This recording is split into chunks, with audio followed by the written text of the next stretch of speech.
there was some breaking news this morning that I actually woke up to, not even from the place I thought. I got an alert from the Dallas Morning News. Yeah. This was such big news. Yeah. Like, okay, look, we all have our local news app probably on our phone. If you live in Houston, you probably have the Chronicle app, or you should. Let's support print media. In San Antonio, probably the Express News, right? Austin, you have the Statesman, and here we're in the DFW Metro, the Dallas Morning News app. Mm-hmm. The sports pushes are almost always, the Cowboys have signed Coney Ely, or Rougned Odor is going on the disabled list, right? Sure. It's professional sports. Yeah. Every once in a while, it's college sports, right? Every once in a while, it's TCU jumps to number 8 in the latest poll, or SMU hires Sonny Dykes, right? This morning, it was high school. Yeah. This morning, we got the alert that Randy Allen, the recently retired head coach of the Highland Park Scots, is he's decided to exercise his take-back clause. Yeah.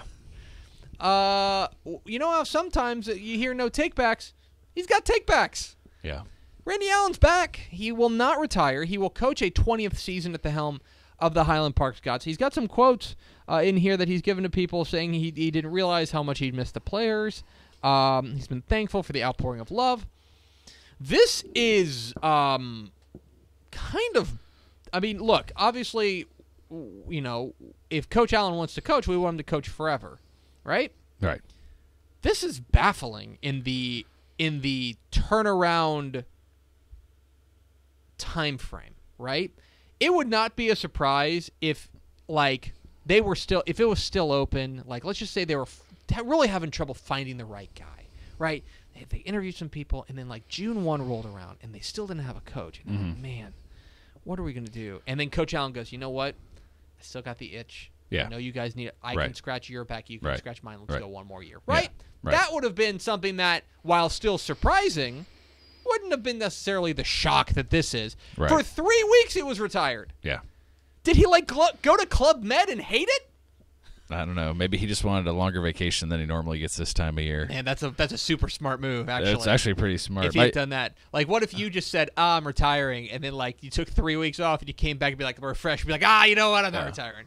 It's surprising. It's very surprising. Though my favorite thing that happened today was when Adam Bodecker in our Slack chat dropped in the Dallas Morning News story, which they do a great job. They do great work over the Dallas Morning News.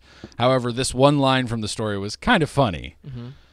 Allen inherits a team that lost a strong group of seniors, but that's nothing new at Highland Park. Did he really inherit it? Yeah. What do we? Now, look, in their defense, I don't know what you call this. Yeah. He returns to a team? Like a program? It's very odd. This is inherit is probably the wrong word there, but also I understand how weird this is. This is not entirely unprecedented, but I will say that at a job like this, at the winningest program in Texas high school football history, this is an unprecedented turn of events. Right. And so it got me thinking, if you go to texasfootball.com/coach changes, go look at the coaching changes. We have them all listed. And I'll be honest, this is not the biggest group of coaching changes we've ever had. But it's the weirdest. We've had years where we have more, and in some cases many more, in volume. Yeah. But I would argue that in impact and in the big jobs that have changed hands, this is the most unprecedented offseason of Texas high school football coaching changes we've ever seen. Look, I'm just going to run through some programs. Okay? I'm glad you have a list because all of these programs have changed coach. I wonder how many of these I've forgotten about because of the crazy stuff that's happened since then. Like, this isn't even counting things like Beaumont United, right? Where it's like, it's a new program. That's a program that you had the two biggest programs, two of the three biggest programs in Beaumont merging into one. Okay, Buda Hayes, it's a big job. Okay, Skyline. Forever and ever, the biggest school in DISD. Deer Park. DeSoto. Okay? Let's see. What else falls in the... Klein Collins. Let's go with Pearland. Pearland Dawson. Richmond George Ranch, who has a state championship from just a couple of years ago. South Lake Carroll. The Woodlands. That's just 6A. You go into 5A. Amarillo. Yeah. I mean, Amarillo, Austin LBJ, Brenham. It is on and on and on. These huge programs. Highland Park, of course, which we've mentioned. Manville. Okay? Port Arthur Memorial changed hands. Yeah. Like, those are the ones that I think you remember the big ones, but then the ones that you forget are like, oh, wow. Brownwood changed coaches. Big deal. Okay? That's a very big deal. Lamarck changed coaches. Monahans changed coaches. Navasota changed coaches. Waco La Vega changed coaches. Yeah. I mean, if you go up and down this list, Dangerfield has a new coach.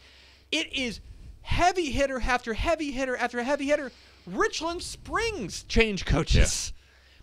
Yeah. There are so many high-profile coaching changes that I think this has been the craziest offseason of coaching news that we've ever seen. Yeah.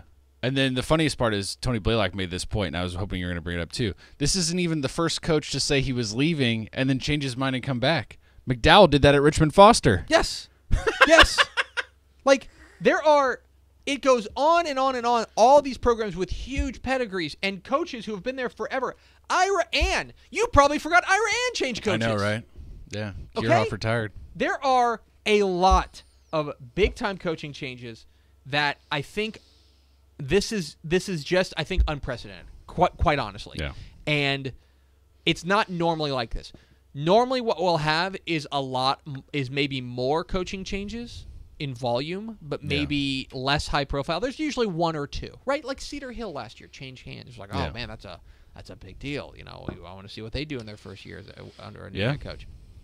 This is just heavy hitter after heavy hitter changing hands, and then you have the other thing about it is the storylines that go, like the context, the Highland Park thing, the South Lake Carroll thing, the DeSoto thing.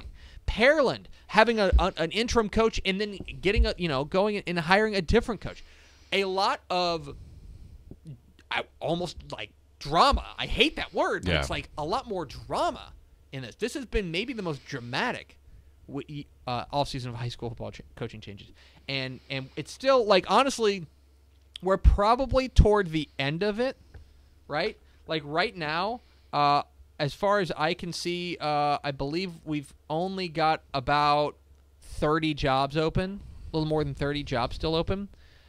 But there's still some moves to come. It's only April 10th. It's already been crazy. We got to be due for like at least one more big surprise, right? Probably are. At least one. Probably are. We'll see. But it has been absolutely crazy town banana pants in Texas high school football. You can find all the coaching changes at texasfootball.com/coach changes.